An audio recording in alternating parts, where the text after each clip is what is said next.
Hello friends, welcome back to Ridhi kitchen. আজকে আমরা বানাচ্ছি কাতলা মাছের মাথার মুড়ি ঘন্ট। এটা আমি গোবিন্দভোগ চাল দিয়ে বানিয়েছি। চলুন তাহলে ঝটপট দেখে নিই কত সুন্দর এই রেসিপিটা আমি বানালাম। তো এর জন্য আমি কাতলা মাছের মাথা প্রথমে ধুয়ে পরিষ্কার করে নিলাম। নেওয়ার পর এখানে আমি কিন্তু 4 টুকরো করে কেটে এনেছি মাছের মাথাটাকে। তো এবার এর মধ্যে আমি লবণ আর হলুদ পরিমাণ মতো দিয়ে দিচ্ছি। যারা যারা আমার চ্যানেলকে এখনও সাবস্ক্রাইব করেননি, নতুন বন্ধুদের একটাই রিকোয়েস্ট করব, প্লিজ একটু সাবস্ক্রাইব করুন এবং আমার সঙ্গে থাকুন। তো এখানে আমি দিয়ে দিচ্ছি লবণ আর হলুদ, দিয়ে খুব ভালো করে আমি এই মাথাটার সঙ্গে কিন্তু মাখিয়ে নিচ্ছি। এই রেসিপিটা কিন্তু খুব দুর্দান্ত লাগে খেতে, যে কোনো অকেশানে কিন্তু আপনারা এই রেসিপিটা রাখতে পারেন। তো চলুন তাহলে ঝটপট করে আমরা এবার দেখে নিই। তো আমি এবার লবণ আর হলুদটা খুব ভালো করে মাছের মধ্যে মাখিয়ে নিচ্ছি। এখানে হলুদের পরিমাণটা একটু বেশি পরিমাণেই দিতে হবে, কারণ এখানে যেহেতু কাতলা মাছের মাথা তো একটু বেশি পরিমাণেই হলুদ লাগে। তো এবার একটু বেশি পরিমাণে হলুদটা দিয়ে খুব ভালো করে মাছের সঙ্গে আমাদের মাখিয়ে নিতে হবে। মাখিয়ে নিয়ে খুব ভালো করে কিন্তু এটাকে আমাদেরকে ভেজে নিতে হবে সর্ষের তেল দিয়ে। আমি এখানে সর্ষের তেলটা দিচ্ছি। আপনারা যদি চান যে সাদা তেল দিয়ে মাছের মাথাটা ভাজবেন, তো সেক্ষেত্রে ভাজতে পারেন।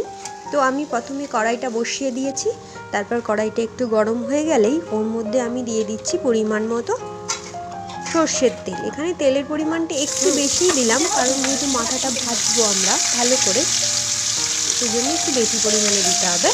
দেওয়ার পর এখানে আমি মাছের মাথাগুলোকে এভাবে করে দিয়ে দিচ্ছি।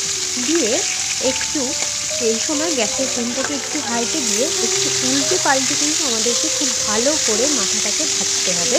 তো প্রথমে আমি গ্যাসের ফ্লেমটাকে একটু হাইতে দিয়ে মাছের মাথাটাকে ভাজবো, আর তারপর যখন একটু বেশি লালচে হয়ে আসবে তখন একটু কমিয়ে দিয়ে 2 মিনিট মতো ভেজে নিচ্ছি।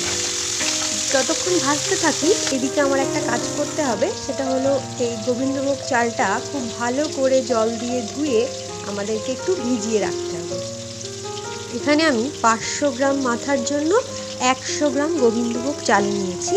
চালটাকে খুব ভালো করে হালকা হাতে 2-3 বার করে খুব ভালো করে ধুয়ে নিয়ে একটু জল দিয়ে ভিজিয়ে রাখছি। এদিকে দেখুন আমার কিন্তু মাছের মাথাগুলো প্রায় ভাজা কমপ্লিট হয়ে গেছে। এবার আমি এগুলোকে তুলে নিচ্ছি। তুলে নিয়ে এর মধ্যে আমি একটু আলু দিচ্ছি। আলুটা অবশ্যই রাখবেন, এতে করে কিন্তু টেস্টটা খুব ভালো হবে।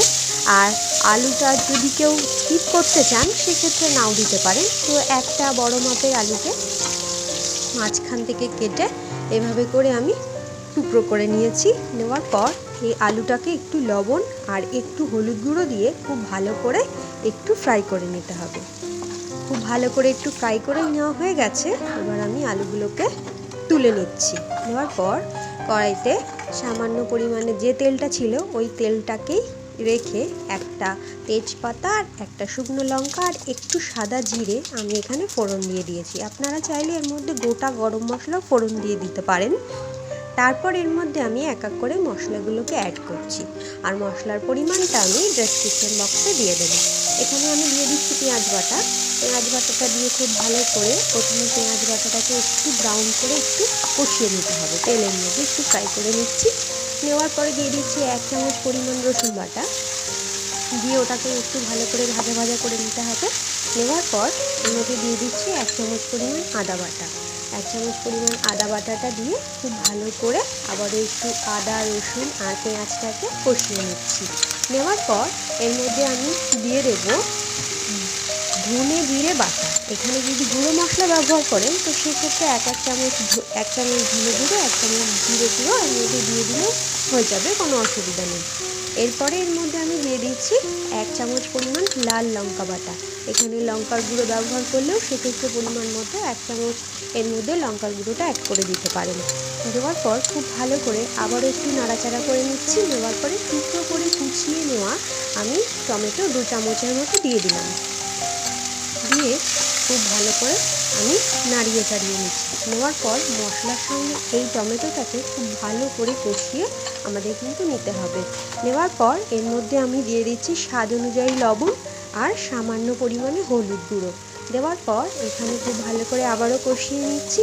নেওয়ার পর যখন মশলাটা পুরোপুরি কষানো হয়ে যাবে এই সময় গ্যাসের ফ্লেমটা একদম লোতে রাখবেন। কষানো আমার হয়ে গেছে।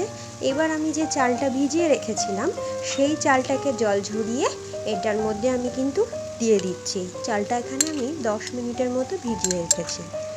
দেওয়ার পর এখানে আমি বলেই দিচ্ছি যে 500 গ্রামের জন্য আমি এখানে 100 গ্রাম গোবিন্দভোগ চাল ব্যবহার করেছি। সেক্ষেত্রে মাছের মাথার পরিমাণ যদি বেশি হয় তাহলে কিন্তু চালের পরিমাণটাও বাড়াতে হবে, তাহলে কিন্তু স্বাদটা খুব ভালো হবে। তো এইভাবে করে খুব ভালো করে আবারও একটু এই মশলার মধ্যে আমাদের চালটাকে কিন্তু খুব ভালো করে একটু কষিয়ে নিতে হবে। এই সময় অবশ্যই গ্যাসের ফ্লেমটাকে একটু সামান্য মিডিয়াম টু হাইতে রাখতে হবে। তারপর আমাদের যখন এই মাছের এই মশলার সঙ্গে এই চালটা কষানো হয়ে যাবে, এবার আমি যে মাছের মাথাগুলোকে ভেজে রেখেছিলাম সেগুলোকে হাত দিয়ে একটু চেপে টুকরো করে নিচ্ছি। এখানে ভাজাটা খুব ভালো হলে কিন্তু খুব সামান্য চাপ দিলেই কিন্তু মাছের মাথাগুলো টুকরো হয়ে যাবে, কোনো অসুবিধা হবে না।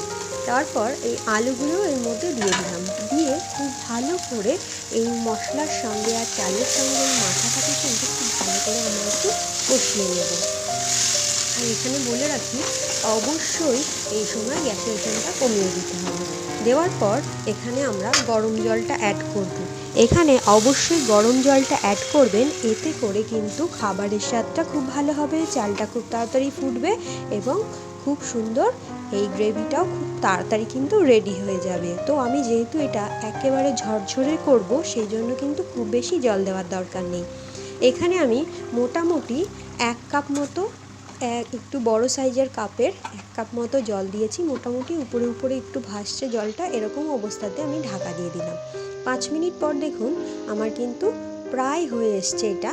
এবার আমি একটু চেক করে নেব যে আমার লবণের পরিমাণটা ঠিক আছে কিনা এবং চালটা আমাদের সেদ্ধ হয়েছে কিনা। তো দেখুন এখানে কিন্তু চালটা আমাদের একেবারে সেদ্ধ হয়ে গেছে। ঠিক এরকম সময় এর মধ্যে একটু লবণ চেক করে নিয়ে একটু সামান্য পরিমাণে আমার আর একটু লবণের প্রয়োজন আছে, তো সেই কারণে একটু লবণ দিয়ে দিচ্ছি। আর এর মধ্যে দিয়ে দেব 1 চামচ পরিমাণ চিনি। তো 1 চামচ পরিমাণ চিনিটা এখানে অবশ্যই অ্যাড করবেন, এতে করে কিন্তু খুব স্বাদটা ভালো হবে। চিনিটা অ্যাড করে দেওয়ার পরে একটু হালকা নাড়িয়ে দিয়ে আমরা কিন্তু এর মধ্যে দিয়ে দেব একটু সামান্য পরিমাণে গরম মশলার গুঁড়ো।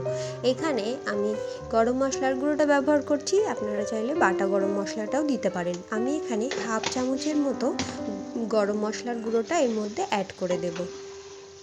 দেওয়ার পর দেখুন এখনও কিন্তু আমাদের হালকা একটু গ্রেভিটা কিন্তু হালকা একটু নরম আছে।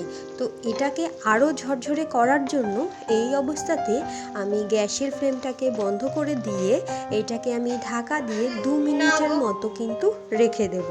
তো এবার আমি গরম মশলার গুঁড়োটা এর মধ্যে দিয়ে 2 মিনিটের জন্য ঢাকা দিয়ে রেখে দিচ্ছি।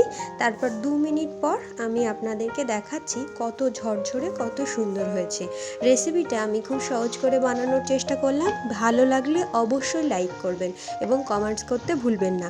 আর যারা নতুন বন্ধু তাদেরকে একটাই রিকোয়েস্ট করব, প্লিজ একটু সাবস্ক্রাইব করে আমার সঙ্গে থাকুন, এতে করে আমি আরও ভালো ভালো রান্না আপনাদের সঙ্গে শেয়ার করতে পারবো। খুব সহজ রান্নার জন্য অবশ্যই আমার চ্যানেলটাকে দেখবেন। দেখুন এবার আমি ঢাকা দিয়ে 2 মিনিট পর ফিরে আসছি। আরও কিন্তু আমার এই চ্যানেলে আরও নানা রকম রান্নার রেসিপি আছে, যারা যারা এখনও দেখেননি তাদেরকে দেখার জন্য অনুরোধ করলাম। তো দেখুন কত সুন্দর ঝরঝরে আর কত সুন্দর লোভনীয় হয়েছে কিন্তু আমার এই রেসিপিটা। তো এরকমভাবেই ঢাকা দিয়ে 2 মিনিট পর গরম গরম সার্ভ করবেন, খেতে খুব দুর্দান্ত স্বাদের হয় রেসিপিটা। এতক্ষণ সঙ্গে থাকার জন্য অসংখ্য ধন্যবাদ। দেখা হবে পরের ভিডিওতে।